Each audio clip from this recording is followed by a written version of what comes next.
Vous me direz quand vous filmez, hein. Quoi? T'attends? Vous allez être très bien, là. Je dis quoi?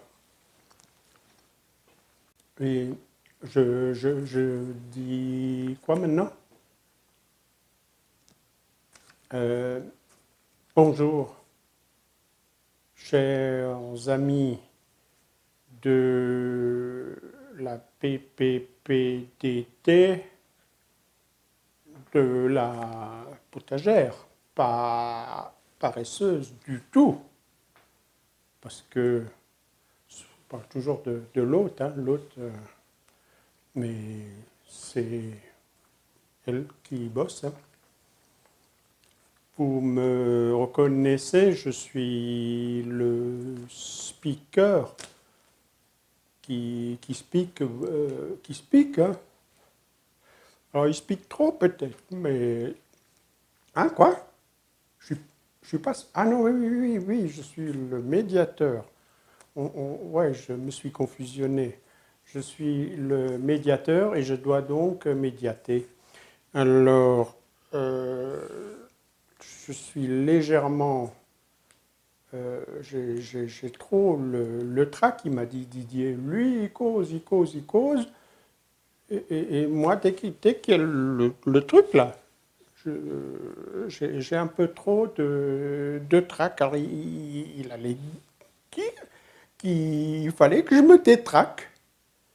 Alors, je vais me détraquer un peu, hein. Je vais me détraquer parce que sinon, il m'a dit qu'il allait me virer.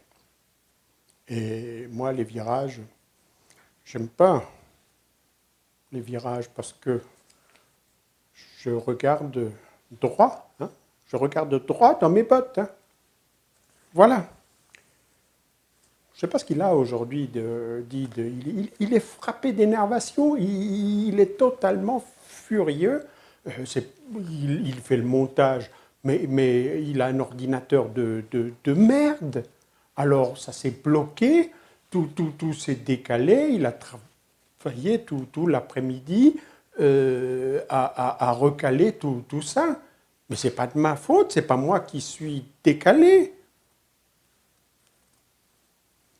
D'ailleurs, il affectionne pas du tout le décalage.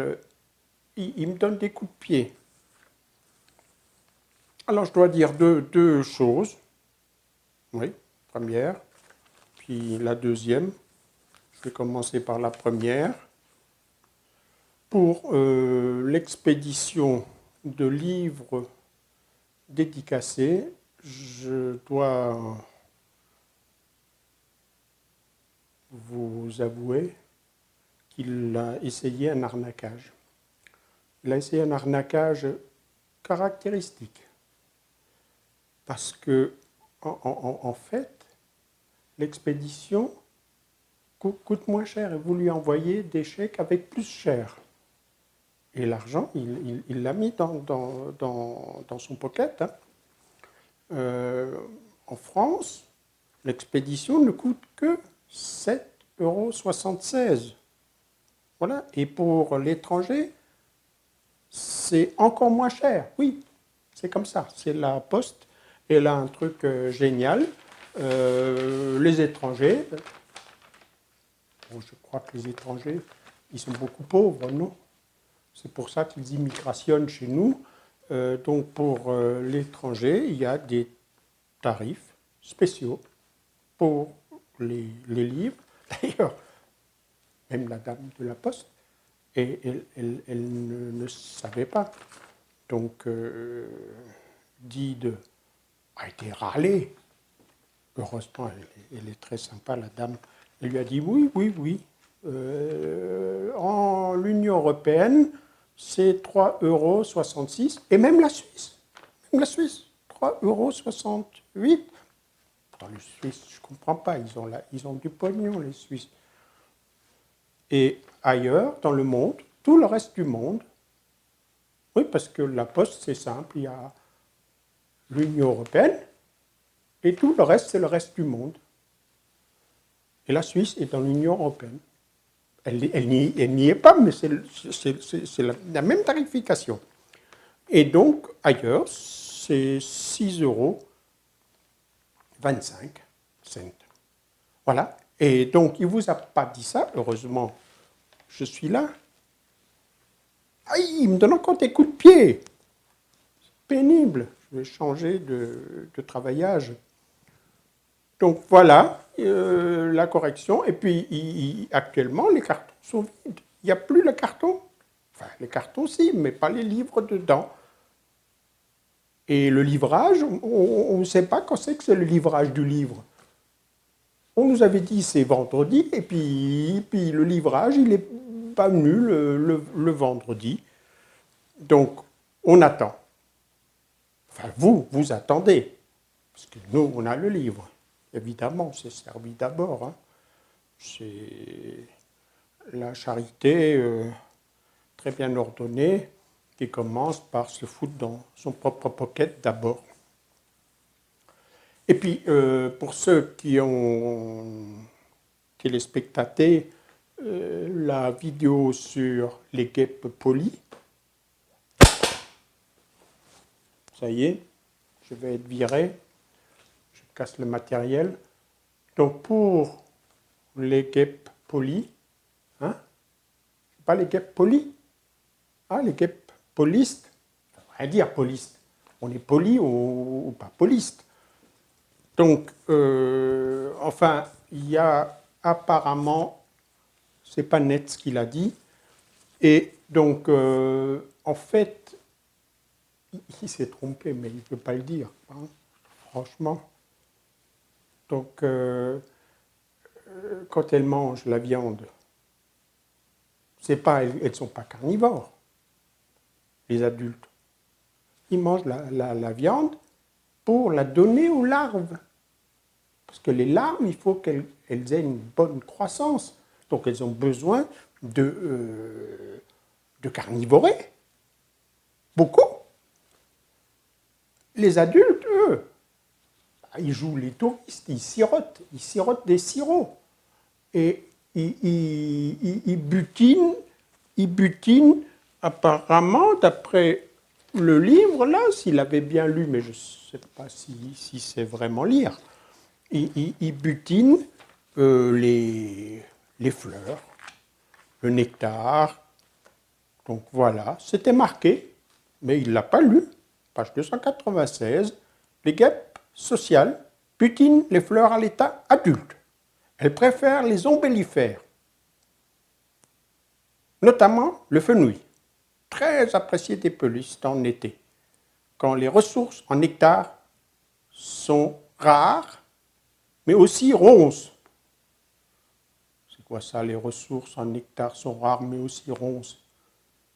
Pruneliers, ah oui, donc elles apprécient les fenouils, mais aussi les ronces, les pruneliers, les saules, les lotiers, les scrofulaires, je ne connais pas, et les épines vinettes, les bruyères et le lierre. Donc, je me permets de le corriger parce qu'il ne savait pas ça, lui. Et donc, je crois que ça va précipitationner mon virage. De toute façon, je m'en fous, je n'avais même pas de contrat, je n'ai jamais été payé. Alors, qu'est-ce que je m'en fiche complètement, il n'a qu'à me virager. Et moi, je ferai le jardin chez moi pour mieux me manger. Voilà, je vous laisse, la vidéo chiante va bientôt commencer. Je ne sais pas si je vous reverrai. Ciao.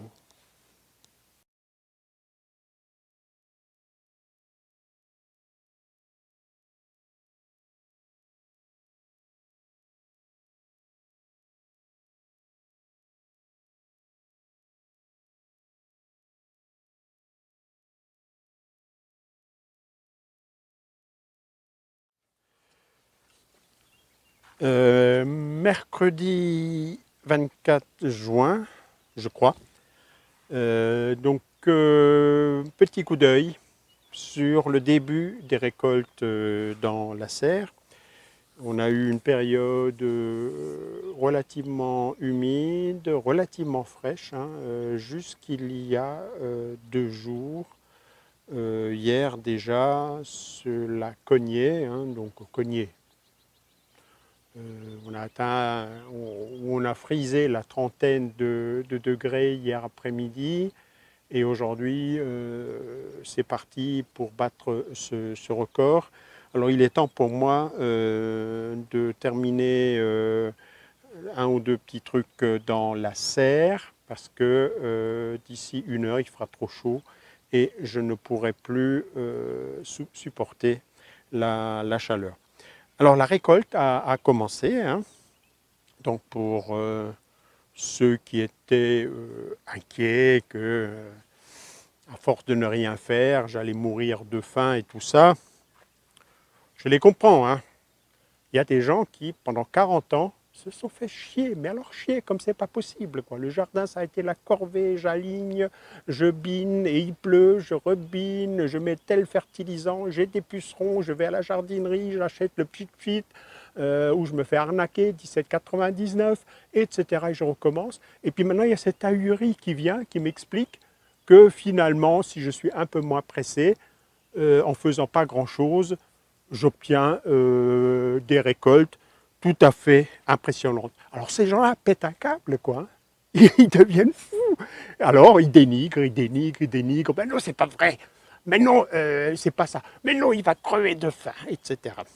Laissons-les dénigrer, jetons un coup d'œil de précis. Enfin, laissons-les dénigrer. Non, je n'aime pas ça. Hein. Je n'aime pas ça, surtout que quelqu'un me dise qu'il n'est pas d'accord avec moi, tout à fait d'accord. Mais dire que ce que je montre n'est pas vrai, ça, c'est les pisse-vinaigres des gens qui sont d'une mauvaise foi, tels que, plutôt que de se remettre en cause et de faire preuve d'intelligence, ils s'enfoncent dans leurs conneries. C'est pas vrai ce qu'il dit. Et bien, qu'ils viennent voir. Et ils seront bien obligés d'enterrer leurs conneries. Je leur prête une bêche, hein, j'en ai encore une. Ils peuvent faire un trou pour enterrer leurs conneries. Allez, regardons dans la serre. Alors tout d'abord, un coup d'œil général. Donc sont apparues ces ficelles pour faire monter notamment les tomates et les concombres dans une serre où j'ai des supports ici. Le système le plus simple consiste à utiliser des ficelles. Alors il faut parfois faire un peu de gymnastique pour naviguer entre ces ficelles. Il m'arrive malencontreusement, par exemple comme celle-là, si je suis trop distrait, j'arrache une branche à mes pieds de tomates. Donc tomates, je vais récolter là, live avec vous, les premières tomates, mais elles sont mûres depuis à peu près 1 semaine, variété Stupis. Samedi, avec le compagnon de ma fille, Laurence a récolté les premiers concombres, mais j'en vois d'autres. Donc, elle n'a pas attendu que je sorte ma caméra. Et donc, on a récolté déjà samedi dernier. Je vais en récolter au moins un que je vois d'ici. Donc, voilà la partie primeur. Hein, donc, je rappelle. Et je crois que je n'ai pas mis en ligne la vidéo où j'ai la vidéo consacrée au système que j'appelle la serre, qui est un tout petit peu une enclave dans le potager du paresseux, où je paraisse un peu moins et où j'essaye de forcer un peu la production et donc aussi, par manque de place, de monter un peu. Oui, alors petite précision, effectivement, ça s'entremêle un peu dans mes différentes vidéos. Au mois du confinement, là, j'étais parti tout feu, tout flamme, tous les jours avec ma caméra. Et puis, le montage étant quand même fastidieux, me prenant des journées entières, j'ai pris du retard. Souvent, ce qui se passe, c'est qu'au montage, il me manque 4-5 images, une petite séquence où Petit incident technique, le son qui n'est pas bon sur telle ou telle chose. Et je me dis, je terminerai demain, je vais retourner ce qui manque. Et puis bah, ça reste comme ça. Donc là, juste de précision sur la serre. Hein. Donc la serre, pour moi, n'est pas strictement parlé le potager du paresseux. Je l'évoque là. Par définition, vu que c'est un espace clos, il faut arroser, donc apporter de l'eau avec un système d'irrigation. J'essaye de maintenir une densité beaucoup plus importante qu'ailleurs parce que la place est rare, donc chère, et d'où le fait aussi d'essayer de monter, contrairement à ce que je fais dans le reste du potager. Il reste que dans la serre, le sol n'a jamais été travaillé, et il reste que même si à certains moments, il peut y avoir des bandes de terre nues, notamment en sortie d'hiver pour un réchauffement plus rapide, l'essentiel est également basé sur des apports de matière organique, de foin, une couche de foin pour limiter les évaporations et surtout pour nourrir le sol, nourrir les organismes du sol, même si dans un système comme ça, plus artificialisé, forcément, les vers de terre, etc., vont souffrir à certains moments. Il va faire trop chaud cet été, malgré l'arrosage au goutte à goutte. Il y a des moments où, à certains endroits, au niveau des circulations, etc., la terre sera sèche pour ne pas gaspiller de l'eau. C'est dans ce sens-là que c'est un système un peu plus intensif et un peu différent que le potager du paresseux lui-même, même s'il s'intègre dans la même démarche. Et donc les plantes et les légumes, etc., que vous allez voir, ont été produits donc sans travail du sol, sans aucun pesticide, sans aucune décoction, sans aucune tisane, sans aucun engrais ou fertilisant d'aucune sorte, autre que le foin et d'éventuels restes de culture, adventices, etc., qui poussent.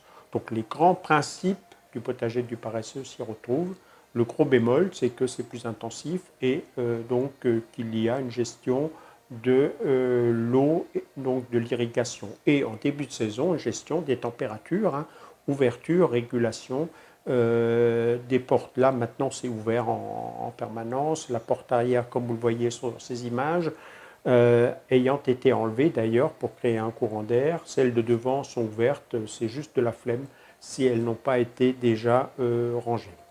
Voilà, cette petite précision pour comprendre un peu l'allusion que je fais là. Donc, récolte d'un certain nombre de légumes en cours, récolte d'un certain nombre de légumes finis. Les petits pois ont été récoltés, ramassés, écossés et mangés. Et les carottes sont finissantes. On en a récolté pas mal et ça arrive maintenant au bout de ces deux rangées.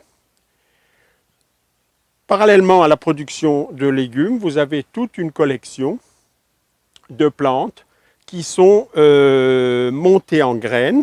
Hein, donc ça, c'était mes primeurs. Donc les laitues, par exemple, Goutte jaune d'or, là, qui avait fait la jonction entre ma production de mâche à l'extérieur et ensuite production de différentes salades ici dans la serre et ensuite de nouveau maintenant production des salades à l'extérieur. La Parish Island, etc. Et donc ça, c'est en train de monter en graines pour la production de mes propres graines. Je reviendrai sur cette problématique de production des graines, plantes autogames, donc pas de problème de conservation des variétés.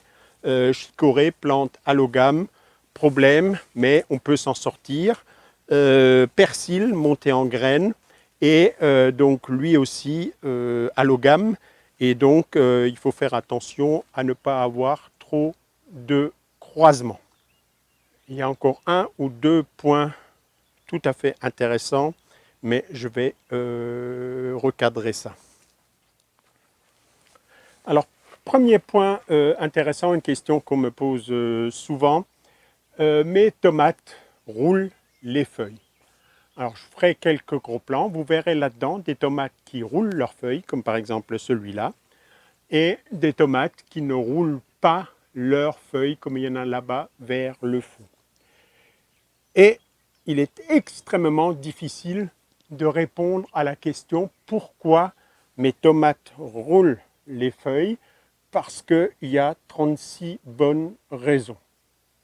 Peut-être que vous verrez le cirque là sur cet oignon blanc en fleurs. Donc là aussi, production de semences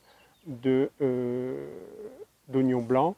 Et donc ces ombelles là, c'est toute cette collection de petites fleurs sont extrêmement attractives pour les cirques. Donc j'ai expliqué dans la vidéo sur les pucerons le rôle dans la régulation des populations de pucerons. Donc pourquoi les tomates roulent leurs feuilles? Eh bien, tout d'abord, il y a des variétés pour lesquelles vous ne vous posez pas la question. La majorité des différentes sortes de cœur de bœuf, on va dire c'est génital, c'est génital.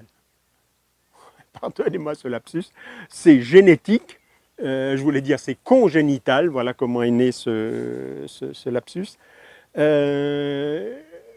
Elles roulent leurs feuilles, elles ont toujours un l'air avachi, comme si elles étaient en train de crever de soif. Les cœurs de bœuf, c'est comme ça. Et vous pouvez verser des seaux et des seaux d'eau, elles seront flagadas. Ça n'empêche absolument pas une bonne production, donc vous ne vous inquiétez pas. Bon, c'est pas la canicule, mais à la vôtre quand même. Puis en passant, on va détruire un mythe. Je tiens beaucoup à démolir ma propre image en permanence parce que je trouve que c'est très facile d'égratigner les images des autres. Si tout le monde était aussi critique avec soi-même qu'on a tendance à l'être avec les autres, je pense que ce monde marcherait mieux. Et donc, je parle tout le temps d'une petite bière, etc. C'est une mythologie. Je bois effectivement une petite bière dans 2 circonstances. Avec un ami avec qui ça me fait plaisir de boire une bière. Et de temps en temps, quand j'ai fini quelque chose qui a représenté un effort assez long, etc. Donc ça peut être un chantier de bricolage, ça peut être le manuscrit de mon livre ou ce genre de choses. Et là, je m'offre en récompense, pour marquer la fin de ce chantier, une petite bière spéciale, bio de préférence, au houblon bio de préférence, puisque donc l'établissement où j'ai été est le plus grand producteur européen de houblon bio, et par conséquent, je soutiens mes ex-collègues. Non, le reste du temps, je carbure à l'eau, et là aujourd'hui, il fait chaud, lourd. Donc on a les vieux comme moi, ont tendance à ne pas boire assez. Et donc là, je m'offre une eau gazeuse pour avoir un peu le piquant de la bière, mais évidemment pas l'alcool. Allez, c'est pas ce que je voulais vous dire. Je parle là des variétés qui roulent les feuilles, variétés de tomates qui roulent les feuilles de type cœur de bœuf. Et je voulais être un tout petit peu plus radical. En fait, quand les tomates roulent les feuilles, c'est rarement qu'elles manquent d'eau. La tomate, quand elle manque d'eau, vous le voyez sur la vidéo où je plante les tomates et le fameux pied qui est flagada. Le symptôme du manque d'eau chez la tomate, c'est les feuilles pendouillent, la tige est complètement molle, et vous mettez de l'eau, et le lendemain, la feuille est de nouveau dans sa position normale, plate, etc. Donc, quand vous voyez un pied de tomate qui roule ses feuilles, stop, stop, stop. Le jardinier inquiet, le jardinier qui a besoin de Prozac et de choses qui le rassurent tout le temps, il va verser de l'eau, il va verser de l'eau, il va verser de l'eau, il va noyer le système, il va perturber l'assimilation des éléments minéraux qu'il lessivera, il va, je l'ai déjà expliqué, contrarier la symbiose entre le pied de tomate et des champignons mycorhiziens. Bref, il va tout faire à l'envers juste parce qu'il panique. Un pied de tomate qui roule ses feuilles, je ne veux pas être affirmatif, mais c'est quasiment jamais un problème de manque d'eau. Vous le voyez, un pied de tomate flagada, feuilles qui pendouillent, ce qui ne veut pas dire qu'il est mort, vous versez de l'eau, ou même des fois où il est flagada le soir, et vous y retournez le matin, il est perfecto, il a ses feuilles à plat, pas roulé du tout. Vérifiez si je raconte des conneries. Donc certaines variétés roulent plus leurs feuilles que d'autres. Alors après, il peut y avoir différentes choses, mais ne pensez pas nécessairement à des maladies. Par exemple, de façon tout à fait curieuse, ça peut être un excès d'azote, excès de fertilisation. Et donc, à un moment donné, la concentration de la solution du sol est trop importante. Le sol, en fait, ne laisse pas filer l'eau vers les plantes et les plantes roulent les feuilles. Ici, c'est plutôt l'inverse, c'est plutôt la gadoue parce que j'ai une fuite sur un des goutteurs mal réglé et donc il y a plutôt une overdose d'eau. Donc ça pourrait être ça aussi, l'overdose d'eau et le manque d'air dans le sol. Ça peut bien entendu être un ensemble de maladies qui s'attaquent aux racines, ça peut être un ratopier qui passe par là, ça peut être des pucerons des racines, je ferai une vidéo là-dessus. Et ça peut bien entendu observer quand même soigneusement ces feuilles, ce n'est pas le cas ici, mais avec une petite loupe binoculaire, il n'est pas rare que vous puissiez voir des araignées, des araignées parasites microscopiques, notamment des araignées rouges et notamment dans l'atmosphère sèche des desserts, ce type d'araignées prolifèrent. Donc vous avez 36 raisons qui expliquent qu'un pied de tomate roule ses feuilles et il me sera impossible, si vous me posez par mail comme ça, mes tomates roulent les feuilles, qu'est-ce que je dois faire? Il y a de fortes chances que je vous réponde rien, vérifiez juste que ce ne soit pas ni trop sec ni trop mouillé et vérifiez juste que vous n'ayez pas balancé des poignées et des poignées de terreau, pardon, pas de terreau, de compost et, ou d'engrais bien sûr, ou d'urine, où vous pourriez entrer dans un système de surfertilisation qui se traduirait par les mêmes signes. Je peux vous rassurer, ici, ce pied-là, ce n'est pas la surfertilisation. Je vous montrerai tout à l'heure des pieds qui frisent l'overdose. Là, à la fois la couleur vert est plutôt tendance claire. On a ici à côté ce pied qui ne roule absolument pas les feuilles et qui est également à tendance vert clair. On a là ce pied-là qui est un autre qui roule un peu moins ses feuilles, mais quand même, et qui est à côté d'un pied de pomme de terre qui lui est plutôt pâle. Donc vous voyez que dans cette zone-là, j'exclus a priori l'overdose d'azote. Je ne ferai pas la même chose à l'arrière où on verra que les pieds de tomates sont beaucoup plus verts. Alors deux petits ajouts qui m'ont échappé au moment où je tournais live. L'enroulement des feuilles, notamment chez la tomate, peut être lié à une carence en un oligo-élément. On appelle oligo-élément des éléments minéraux que les plantes absorbent en très très petite quantité.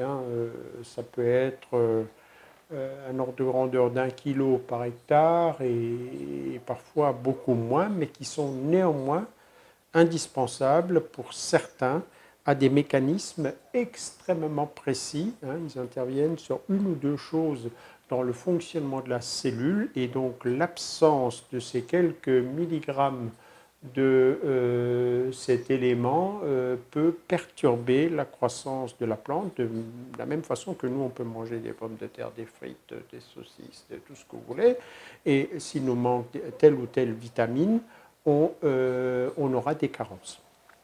Donc ça peut être dans certaines conditions une carence en bore. Donc voilà. Et surtout, surtout, surtout, alors quelque chose que j'ai découvert tout à fait récemment dans mes échanges sur le forum Éconologie, où un forumeur a rapporté et étayé de façon relativement sérieuse un problème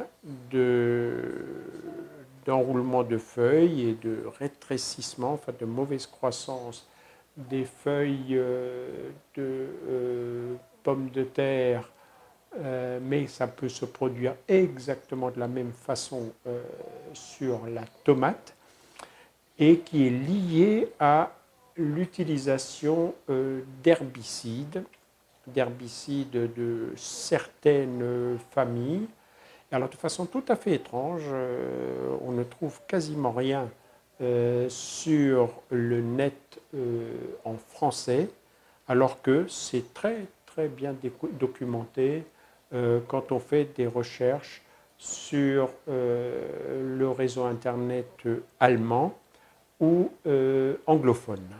Et là, vous avez des témoignages, des sites tout à fait crédibles. Hein. On n'est pas là dans l'agitation écolo-gauchiste. Hein, des documentations tout à fait sérieuses que l'utilisation notamment d'un herbicide qui est occasionnellement utilisé pour, on va dire, défricher des parties de prairies où ou tel adventice qui n'est pas une graminée, pas souhaitée par l'éleveur qui lui veut du foin à base de graminées et à base de légumineuses, donc quand il y a trop de ronces, quand il y a trop de rumex, etc. Dans certains cas, certains éleveurs utilisent ces herbicides à base, enfin qui miment des hormones de croissance, hein, des hormones de la famille des auxines.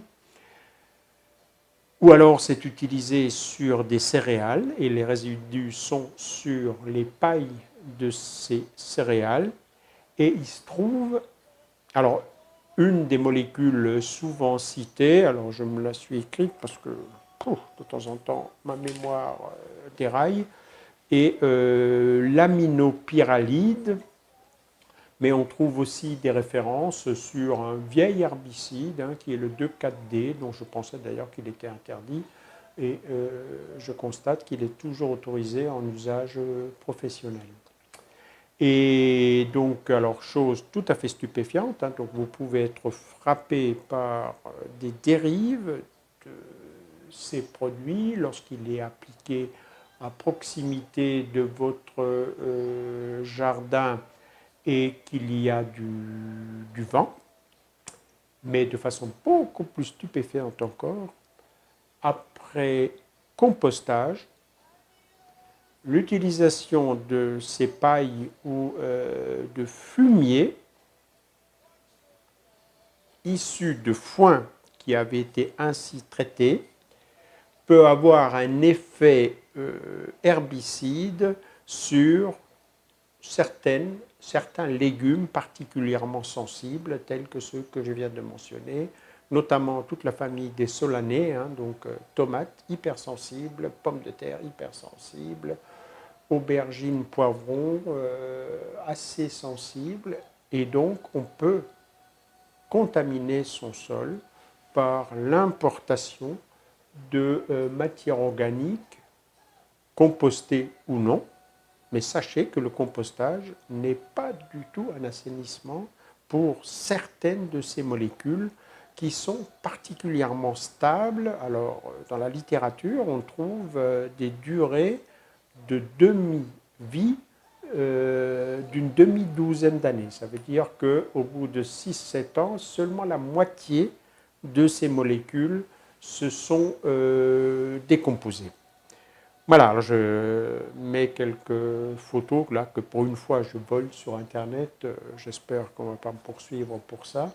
Mais le sujet me paraît vraiment d'une grande importance, tant la majorité des personnes sont persuadées que le simple compostage est suffisant pour dégrader les effets des molécules. Alors, lorsqu'il s'agit, alors, ne généralisez pas ça, hein, il y a certaines molécules qui ont une grande stabilité, d'autres disparaissent très très vite, quelquefois en quelques jours, hein, donc vous ne pouvez pas généraliser. Mais là, donc, si vous avez des effets qui ressemblent aux images que je viens de vous mettre, peut-être que vous êtes victime sans le savoir, hein, parce que vous pouvez très bien avoir été récupéré du compost sur une plateforme de compostage ou à travers un service d'une communauté de communes, etc., et être contaminé à l'insu de votre plein gré, et vous pourrez chercher désespérément les araignées rouges, la carence en bord, vous pouvez arroser, arroser, arroser, arroser, rien n'y fera. Voilà, je voulais ajouter ça parce que c'est quasiment, alors je ne sais pas si c'est tu, je ne sais pas si ça n'a pas été sérieusement investigué en France, ou si c'est l'omerta liée au lobbying des pesticides. Mais ce que je vous raconte là, hein, c'est pas des âneries, hein, c'est très bien documenté à l'étranger. Ici donc, à l'arrière de la serre, hein, un pied qui est beaucoup plus vert, hein, le vert est beaucoup plus foncé, et celui-là l'est encore beaucoup plus.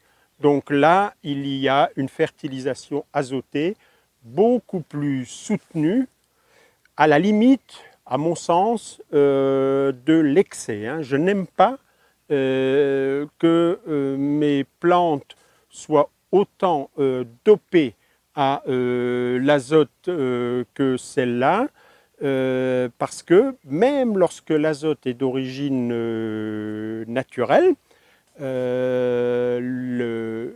la sensibilité accrue à un certain nombre de parasites, que ce soit des champignons ou que ce soit des pucerons, etc., se produira exactement de la même façon. Ne tombez pas dans cette croyance que de penser qu'il y a des nitrates naturels qui sont bons et des nitrates synthétiques, des ammonitrates qui seraient mauvais. Nitrates, NO3-, il y en a trop, vous avez une plante qui a trop de croissance, qui d'ailleurs produit moins vite, on pourra voir ça, et donc il produit plus de végétation et des cellules qui sont plus fragiles, plus susceptibles d'être attaquées. Vous m'avez vu enlever ces gourmands, donc ces pieds-là, alors celui-là est sur 3 fils, il n'y avait pas de ramification ou je les ai arrachés trop vite.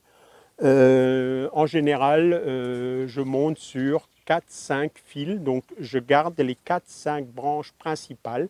Et ensuite, pour répondre à une question aussi que beaucoup se posent, j'enlève les gourmands. Oui, dans ma stratégie de lutte contre le mildiou, je pense que c'est une erreur que de ne pas aérer ces pieds de tomates, ne pas faciliter la circulation de l'air, y compris dans une serre où la nuit, j'ai à la fois de la condensation et de la guttation. La guttation, je vous ferai une vidéo pour vous montrer ce que c'est. Je vais quand même déjà vous le dire. Ce sont des petites gouttelettes de sève qui s'échappent sur les bords des feuilles et qui est un signe souvent d'excès d'eau et d'excès de minéraux. La plante régule ses minéraux par cette guttation.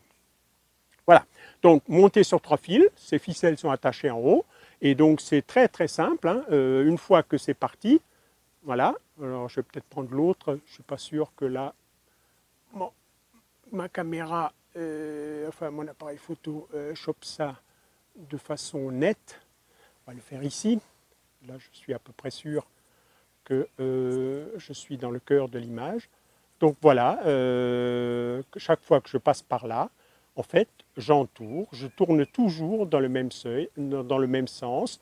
Je passe la feuille de l'autre côté, je fais bien attention à ne pas casser ce groupe de fleurs et je continue de tourner, je passe la feuille de l'autre côté et puis maintenant je vais attendre que ça grandisse et si demain c'est haut comme ça, je refais un tour. Voilà comment ça se passe pour cette technique de monter les pieds sur des ficelles. Alors je vous le disais, hein, première tomate mûre depuis une semaine. On va se déplacer là-bas et vous allez assister en live aux premières récoltes. Et je vais aussi vous expliquer pourquoi ces tomates mûres sont restées encore une semaine sur le pied. Alors voilà donc ce pied ridiculement chétif, sans doute malade.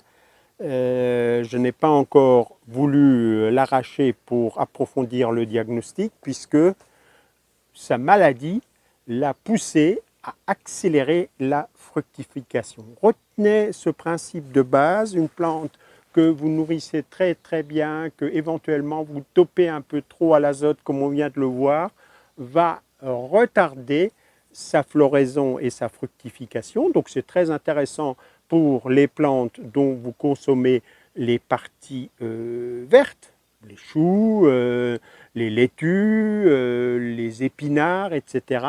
C'est déjà un peu moins intéressant pour des plantes dont vous récoltez et mangez le fruit, telle la tomate, telle l'aubergine, telle les poivrons, etc.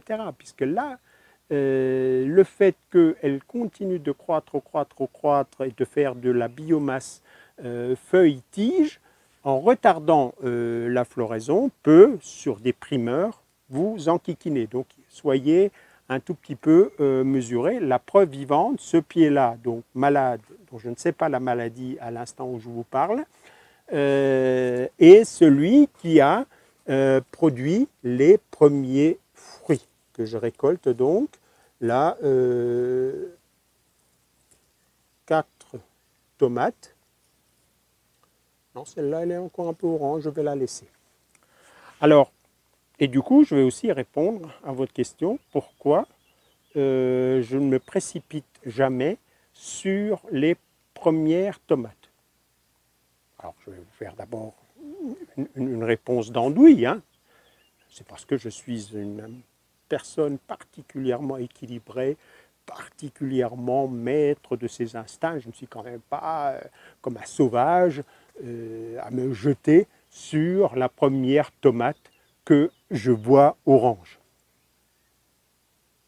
Blague à part, on devient sérieux. Les tomates rougissent, non pas comme beaucoup de gens le pensent à cause des rayons du soleil, pas du tout. Une tomate, celle-là, je peux la cueillir, l'envelopper dans un papier aluminium dans le tiroir de ma cuisine et elle va rougir. Les tomates, comme la plupart des fruits, rougissent parce que quand un certain stade de maturité est atteint, hein, quand ça commence à changer de vert, à tirer sur un vert jaunâtre, un vert pâle, donc celle-là pas du tout, celle-là est à ce stade-là, ces fruits émettent un gaz. Ce gaz est une molécule d'une simplicité déconcertante, c'est de l'éthylène, et c'est cette éthylène qui fait rougir ou changer de couleur et achever la maturation des fruits. Et donc, je laisse les premières tomates pour 2 raisons. La première, c'est que je ne suis quand même pas con pour reproduire dans mon potager ce que font les circuits des supermarchés, c'est-à-dire à cueillir des tomates à peine mûres, à moitié vertes, à moitié mûres. Ça, c'est une tomate commerciale. Elle peut être grande comme ça, ou même plus grande encore. Elles sont cueillies à ce stade-là. Et puis ensuite, elles prennent leur long circuit, chambre froide, Rungis, plateforme de distribution, chambre froide chez, dans le supermarché, et vous avez ce que tout le monde connaît, des tomates dégueulasses. Normal, elles n'ont pas eu le temps d'élaborer les arômes, et ce ne sont pas dans des chambres froides à 8 degrés ou à 10 degrés que la maturation de ce fruit et cette transformation peut se faire. Donc mes fruits restent sur leurs pieds jusqu'à ce qu'elles soient bien mûres. Et là, tout à l'heure, je n'ai aucun doute que cette tomate est savoureuse. Et je ferai un jour en live avec la caméra le test avec des hybrides que je cultive comme ça. Et les gens sont scotchés au point qu'ils ne me croient pas qu'ils viennent de manger un hybride tellement c'est bon. Juste parce que produit dans des bonnes conditions, arrivé à maturité. Deuxième chose, donc, c'est pour que ces premières tomates qui étaient là émettent des gaz que captent les tomates qui sont autour, en tout cas celles qui sont assez avancées pour pouvoir mûrir. Par exemple, celle-là, je ne sais pas si vous la voyez, je la filmerai, qui est ici, qui n'est pas assez avancée, elle a beau capter de l'éthylène, elle ne va pas mûrir. Mais si à proximité, ici j'ai par exemple cette tomate-là, qui commence à montrer des signes donc, de changement de verdissement, si j'avais laissé ma tomate encore pendant quelques jours, le gaz aurait facilité, ne me faites pas dire que c'est ça qui va déclencher la maturité, mais ça facilite la maturation de mes autres tomates. Alors, ne croyez pas que ce pied-là a produit si tôt parce qu'il était malade. Très exactement, ne croyez pas que ce n'est que ça. J'ai 3 autres tomates ou 2 autres tomates à récolter. Donc là, en l'occurrence, c'est une caractéristique d'une variété qui est une des plus précoces que j'ai, qui est une variété d'origine polonaise, Stupis, je ne sais pas comment ça se prononce en polonais. Donc on va aller voir les 2 autres. Alors ici donc, sur un pied qui lui n'est pas du tout malade, qui a du retard, cette zone-là, toute cette zone-là a souffert de manque d'eau parce que mon système d'arrosage par tuyaux microporeux n'a pas bien marché. Et donc, jusqu'au moment où je plante ces tomates et que je me rends compte que la situation ici était grave, je les ai plantées dans un sol, on pourrait dire saharien, c'était archi sec. Et le temps donc que les mécanismes du vivant s'installent, ces plants ont pris du retard. Mais maintenant, vous voyez qu'il est en train de rattraper son retard avec des belles feuilles qui ne sont pas roulées. Donc toujours la variété Stupis, des plutôt petites tomates. Alors je ne les ai pas encore goûtées, c'est la première fois que je fais cette variété, mais tout à fait satisfaisante parce qu'elle bat toutes les autres précoces que j'avais. Donc ici encore, donc un 3e pied de Stupis avec les premières tomates. Alors celle-là, elle est bien mûre, je vais l'accueillir. Celle-là, pour moi, elle est orange, donc elle reste encore, elle va encore faire un peu de gaz pour les tomates compagnes qui sont à proximité. Alors jusque-là, la variété la plus précoce que j'avais utilisée était celle-là. C'est un hybride, c'est Previa, un hybride connu pour sa précocité. Alors elle n'est pas loin. Elle commence à changer de vert. Donc je pense que dans 8 jours, à peu près 8-10 jours, ce sera bon aussi. Là, en version non greffée, et par conséquent, j'ai, elle est un peu plus chétive. J'ai des Previa là-bas en version greffée qui sont à peu près 2 fois plus grandes. Alors, des circonstances m'ont empêché ce matin de terminer cette vidéo après la récolte des tomates qu'on a mangé à midi, très sucrée, bonne.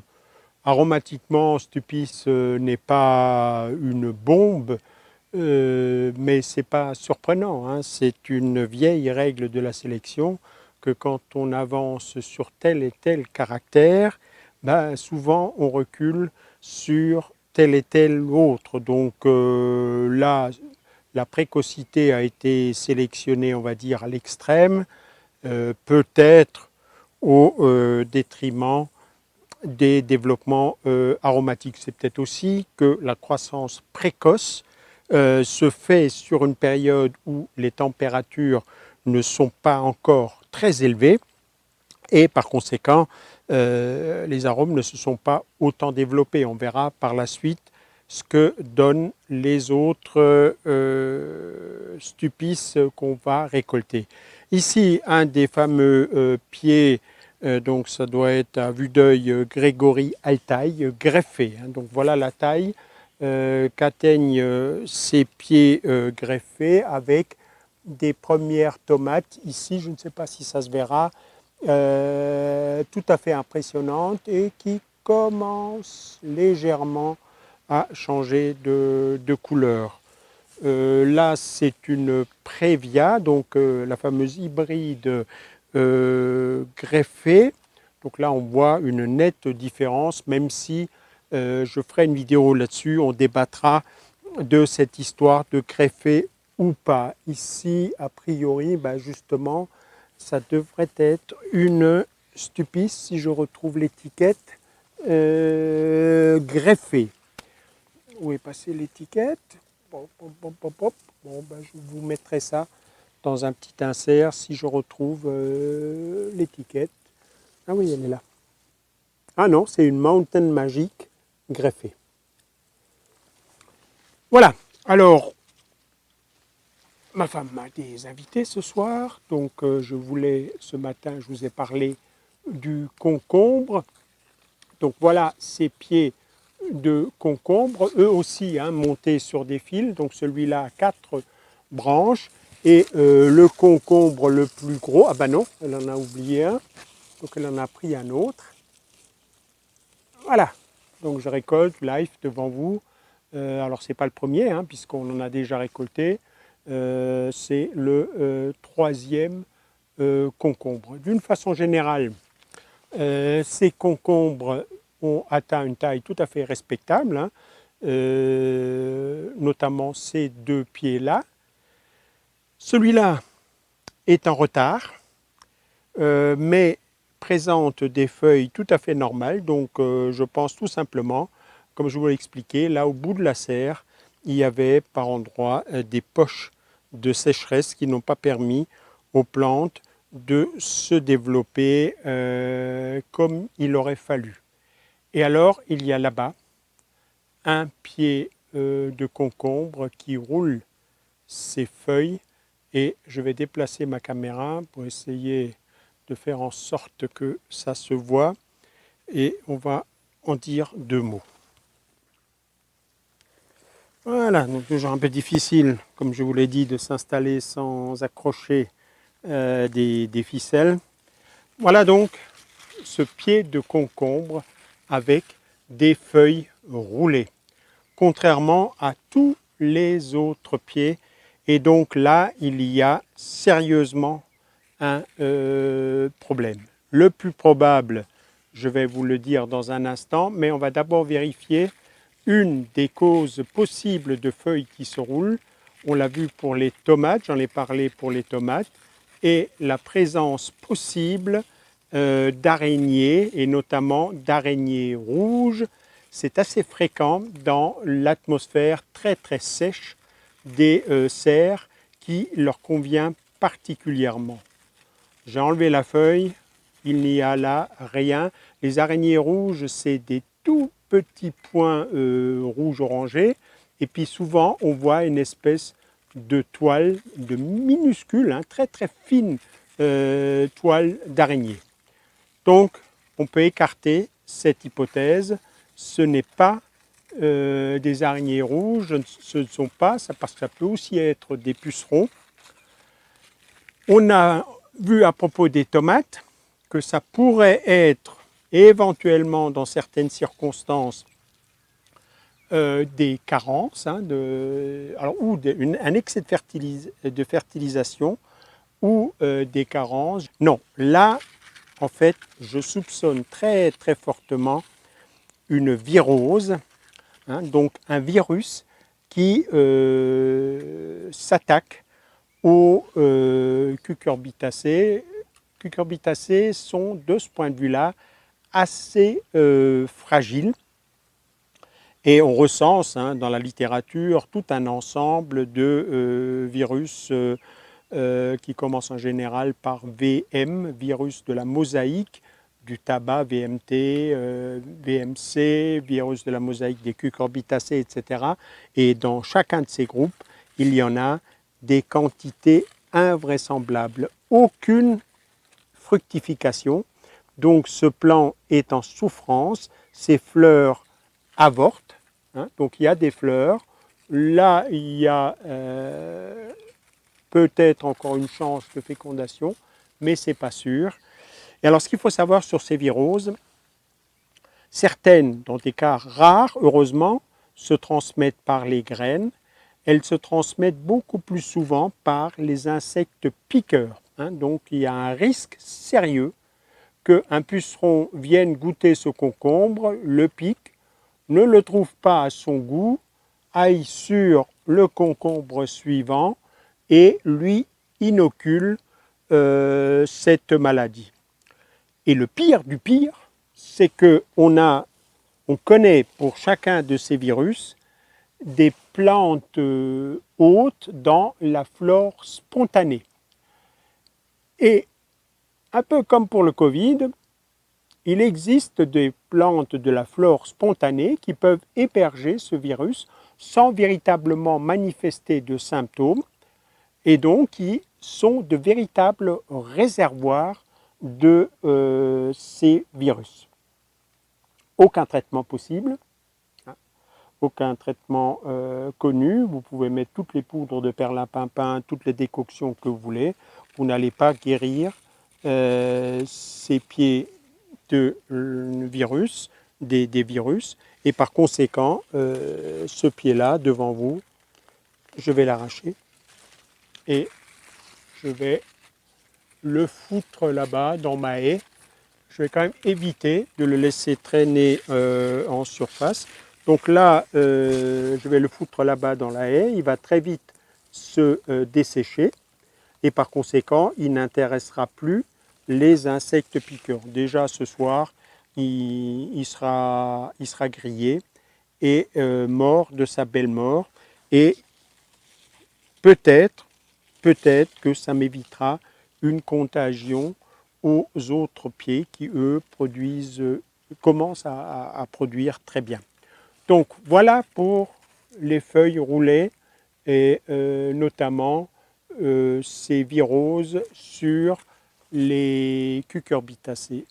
On en parlera aussi prochainement dans une vidéo à propos des pommes de terre. Beaucoup de pommes de terre, et notamment avec cette manie de se refiler des plants en pensant que les plantes ont génialement appris, etc.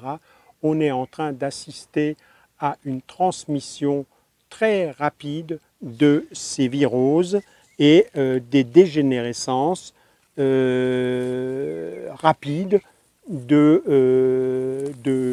plants dès que, c'est le cas de la pomme de terre, on fait une reproduction végétative. Donc votre tubercule issu d'un pied malade est déjà malade. Une toute petite précision, j'utilise là le terme de dégénérescence de façon un peu inappropriée. Lorsque donc un pied de pomme de terre, puisque c'est l'exemple que j'évoquais, chope ce virus, il est partout, hein, donc il est dans les feuilles, dans les tiges et particulièrement dans les tubercules. Génétiquement, il ne s'est rien passé, hein. La génétique est exactement la même. Les gènes ont été conservés et comme il s'agit d'une reproduction végétative, ce qu'on appelle un clonage aussi, hein, je vous donne un de ces tubercules, vous le plantez, génétiquement, vous avez rigoureusement le plant, une copie du plant ou un morceau détaché du plant que j'ai moi-même cultivé. Sauf que, n'étant pas passé par le stade de production de graines avec éventuellement des mécanismes très, très précis qui font que les graines ne renferment pas ce virus, là, ce bout de mon végétal qui était malade renferme automatiquement le virus et donc vous allez le planter et les effets seront encore pires parce que si mon pied de tomate a chopé le virus en cours de route, le vôtre l'aura dès le départ. Et donc d'année en année, en général, les symptômes, feuilles recroquevillées, croissance chétive, etc., vont s'amplifier et jamais, malheureusement, se guérir. Donc ce n'est pas à proprement parler une dégénérescence, c'est simplement que votre pied était, le mien était un peu malade, le vôtre est très très malade, et plus on continue, plus ils seront très très très très malades, tout en étant génétiquement totalement intacts. Voilà, pour qu'il n'y ait pas de confusion. Je regarde quand même les racines, elles ont l'air à peu près saines, donc a priori ce n'est pas ces fameux nématodes. Alors ici donc sur le côté, c'est plus en retard que la travée du milieu, pour une raison qui traîne dans une vidéo dont je ne sais pas si elle est en ligne, mais elle le sera un jour. Là, il y avait donc les salades, et par conséquent, cet espace était occupé, alors qu'au milieu, j'ai mis en place les primeurs de cette année. Donc là, on est au croisement entre ces salades qui sont en train, et puis quelques autres plantes, ici des radis au premier plan, et puis du persil, quelques plantes donc, qui sont en train de produire des graines, le reste a été dégagé, et là-dedans, j'ai planté en deuxième rideau, on va dire, des plantes plutôt rampantes dans un premier temps, des concombres, je crois un melon là-bas, et derrière je croyais que c'était un melon, mais ça doit plutôt être un potiron, un potimarron. Il y a eu une confusion au moment de la plantation. Donc ces plantes vont petit à petit et assez rapidement, après avoir peiné au début, occuper cet espace, et dedans ont été maintenant plantés des piments ou des poivrons, 103, ça doit être des poivrons, et qui vont donc, quand ces salades auront produit leurs graines et vont être dégagées, occuper l'espace qui va progressivement se dégager. Donc poivrons qui chez moi sont toujours à la peine, je ne sais pas pourquoi. Là, ils ont plutôt chaud. J'ai essayé de leur mettre en place des goutteurs pour les irriguer, mais ils ne sont pas encore bien établis, bien rikiki.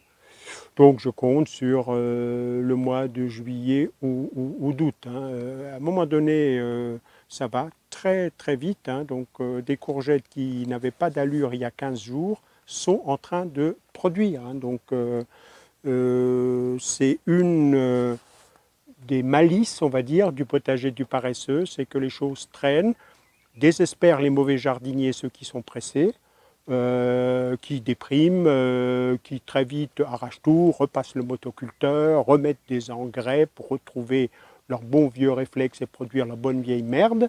Mais le potager du paresseux, il met du temps, et puis tout à coup, ça fuse. Je veux juste mettre en insert une ou deux de ces pieds, un ou deux de ces pieds de courgettes qui maintenant commencent à produire. Voilà pour rapidement pour cette serre. Il faut que je récolte quelques salades. C'était la mission qui m'a été assignée. Donc là, des radis qui ont... Je laisse encore un tout petit peu dessécher, mais normalement là-dedans, il va déjà y avoir des graines, peut-être pas encore sèches. Ouais, c'est ça. Elles sont encore, on va dire, fraîches, un peu vertes, comme des petits pois. alors que quand elles seront bien formées, elles vont devenir marron-gris. Donc on va encore laisser un tout petit peu, le temps que ça finisse la maturation, et on va récolter ça. Allez, on va arracher une renouée. Là, ça c'est une adventice un peu envahissante qui produit énormément de graines et qui vient ici dans le sillon ouvert pour le persil. Donc de temps en temps, au potager du paresseux, on désherbe un tout petit peu sur le rang. Voilà donc ce pied de courgette qui en a déjà produit 2. Et voilà ici la prochaine qui s'apprête, si ce n'est pas demain, ce sera après-demain, parce que maintenant il est parti comme une fusée à produire un fruit tous les 2 jours. Pommes de terre, j'ai quelques petites attaques de doryphore. Pour l'instant, ça va, pas trop de dégâts. Pour ceux qui découvriraient mes vidéos, je rappelle que les doryphores, tant que les dégâts sur les feuilles n'atteignent pas environ 25%, le pied de pomme de terre compense et cela n'a quasiment aucun impact sur les rendements. Et ce que je vous dis là, c'est le résultat d'essais faits en bonne et due forme, randomisés, répétés, etc. etc. C'est pas un truc, juste un petit coup de fumette et on voit des éléphants roses. Et voilà donc ici les courgettes jaunes avec là aussi des fruits qui commencent à avoir une taille tout à fait respectable. 2 choses qu'on peut voir ici, ce phénomène de jaunissement des feuilles que j'observe chez certaines sortes de courgettes et pas d'autres. Le pied que vous venez de voir n'a manifesté aucun au contact du foin. Les feuilles qui étaient présentes au moment où j'ai installé ces plants ont jauni pour un mécanisme que je n'ai à ce jour pas identifié. Les feuilles suivantes sont tout à fait normales, vertes, etc. Et donc je pense qu'effectivement ça a un effet un peu dépressif sur la croissance, mais que la plante rattrape ça par la suite. Deuxième chose, j'ai été interrogé par l'un ou l'autre par mail quant à la présence d'oïdium. Je pense qu'il y a confusion. Il y a sur certaines espèces de courgettes une sorte d'irisation, une sorte de blanchiment qui n'est pas de l'oïdium. L'oïdium, c'est très très simple à identifier. Lorsque vous avez, c'est comme si vous prenez du sucre glace dans un tamis et que vous saupoudrez. Vous avez vraiment la sensation qu'il y a de la farine ou du sucre glace qui s'enlève quand vous frottez. Rien de tel ici. Là, vous pouvez frotter. Votre pouce ne blanchit pas. Ce n'est pas de l'oïdium. Ne vous faites pas de nœuds dans le cerveau. Je ne sais pas ce que c'est. Je ne sais pas ce que c'est, mais en tout cas, j'ai observé ça année après année sur pas mal de mes pieds de courgettes qui ont produit en masse. Et par conséquent, j'ai décrété que ce n'était pas un problème, peu importe ce que c'est. De ci, de là, un petit liseron que j'arrache. Ici, derrière moi, j'ai évoqué dans une vidéo qui est en train de télécharger la production de la tonte des allées, et donc on remet ces tontes de gazon là sur les pommes de terre pour bien couvrir et pour faire en sorte que les tubercules qui vont se former ne soient jamais à la lumière. Donc c'est une sorte de butage à la main avec des tontes de gazon dont la décomposition par ailleurs va fertiliser va fertiliser ces pommes de terre. Donc c'est à la fois un doryphore que je vais écraser. Donc c'est à la fois une fertilisation et en même temps l'écran qui va protéger les pommes de terre de la lumière et empêcher leur verdissement. Alors voilà, après ce petit tour à l'extérieur pour jeter un coup d'œil sur les courgettes. Ici donc des melons qui pour l'instant sont dans la phase d'installation mais qui commencent à verdir. Donc ça veut dire qu'ils ont trouvé et installé leur système racinaire et installé sans doute leur symbiose avec les champignons mycorhiziens. Donc là, ils peinent un peu, mais ils vont sans doute très vite fuser. Allez, je vais vous laisser avec ça. Il faut que je ramasse de la salade. Et maintenant, donc, les salades, c'est à l'extérieur. Hein, celles qui sont à l'intérieur ici, c'est les derniers porte-graines, quelques feuilles de chêne qui commencent tout juste à monter. Donc je vais garder 3-4 pieds, pas la peine d'en avoir 25. Chaque pied produit tellement de graines que 2 ou 3 suffisent. Encore des radis qui sont montés en graines. Et puis ensuite, je ne sais pas encore ce que je mettrai là. Je vais réfléchir un peu à des légumes pour l'automne. Pour ceux d'entre vous qui jardinent en climat continental, donc où des gelées peuvent venir relativement tôt, dès mi-septembre, il commence à être temps de songer aux légumes d'hiver. Il y a un piège, on dit légumes d'hiver, mais ce sont des légumes qui poussent dans la deuxième moitié de l'été, au début de l'automne, et qui ensuite ont une capacité de résister durant l'hiver. Mais ils ne produisent plus durant l'hiver.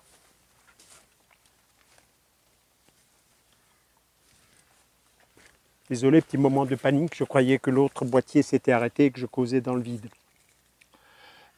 Donc c'est maintenant, en régime continental, qu'il faut mettre en place et semer les variétés d'hiver d'un certain nombre de légumes. Je pense aux choux frisés, je pense aux choux de Milan, je pense bien sûr aux poireaux d'hiver. Par contre, pour des plantations telles que l'ail, l'ail d'automne se plante réellement en automne. Donc là, ce serait trop tôt, de même qu'il est trop tôt pour les mâches. Les mâches ne germeront pas dans des conditions de sol d'un sol aussi chaud. Voilà, mais regardez un tout petit peu donc ce qui vous intéresse dans les légumes hivernaux. Il va bientôt falloir y songer. Le navet, on peut faire un peu plus tard parce qu'il est très rapide.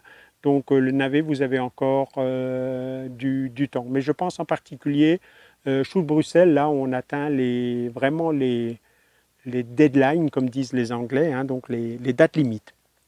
Voilà, alors avec ces quelques bavardages, je vais vous laisser. Il faut que je récolte mes salades, sinon je vais me faire houspiller. Ciao!